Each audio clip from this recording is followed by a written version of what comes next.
So this is the first video where we will prove that I to the power I, which is a complex number, and as I is equal to root under minus 1, can also be represented as a real number. So I, in terms of imaginary, is a little abstract knowledge to grasp, but it can easily be solved. But the proof that I'm going to show you now is just an imaginary representation. So don't take it seriously, right? Okay.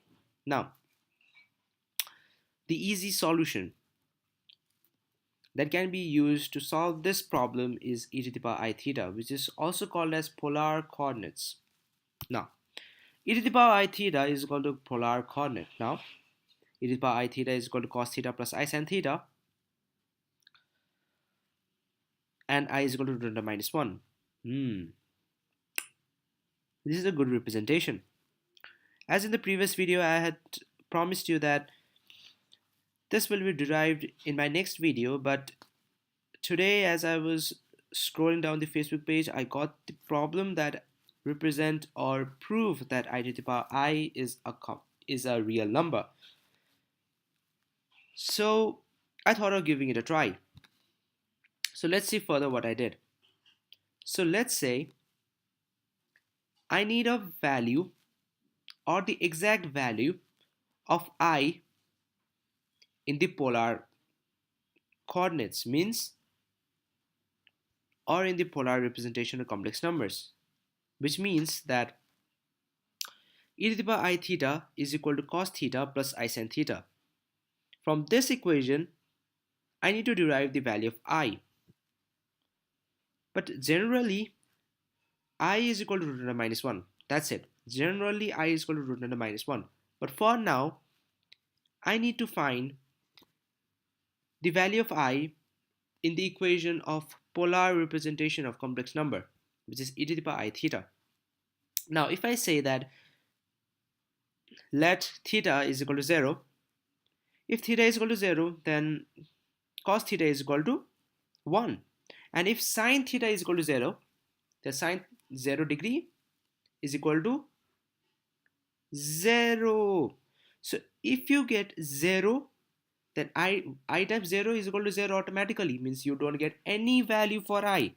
But if you substitute theta is equal to pi by 2, then cos pi by 2 will be equal to 0 plus I times sine pi by 2 will give you 1, means I times 1 is I. After all, if you represent theta is equal to pi by 2, then you get cos pi by 2 plus I sin pi by 2. And as you know that cos pi by 2 is equal to 0 and sin pi by 2 is equal to 1, so you will get I is equal to e to the power I pi by 2. That's a pretty good representation of I, right? In the polar form. Now, as I had already stated that e to the power I theta was the polar form, in this case e to the power I times pi by 2 is the polar form. Now, let's see. If I is equal to e to the power I times pi by 2 and in general case I is equal to root under minus 1, then please pause the video and try to find the exact value of I to the power I.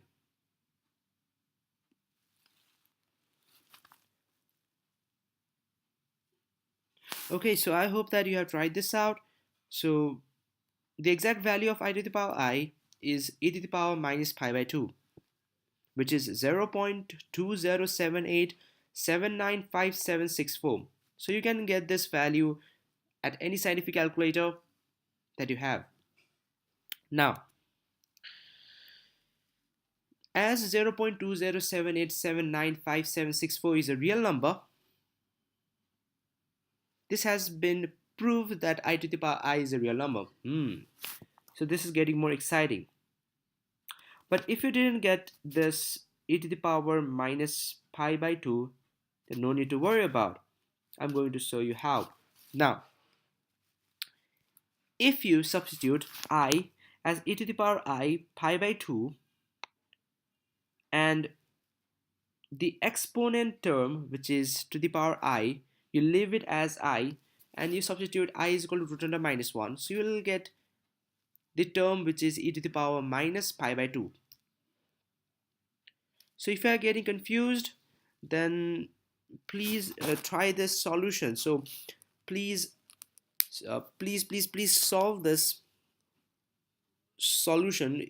After that you'll get the exact value that has been represented, which is e to the power minus pi by 2. Now you might be thinking that this representation may be wrong as well. So as I already said that this was only a imaginary representation of I to the power I.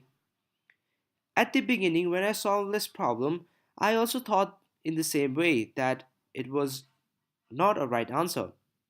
But when I checked the answer of I to the power I in this wonderful app, wonderful, this is the most profound app of for mathematics and to solve questions. So this website, which is called as Wolfram Alpha, has a lot of solutions for a lot of problem.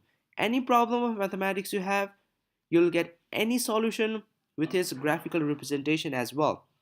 So if you have a problem of, let's say, y is equal to 2x and you need to find the value of x, then you'll simply get a solution of x and its graphical representation as well, because graphical representation really helps you to solve many problems, right?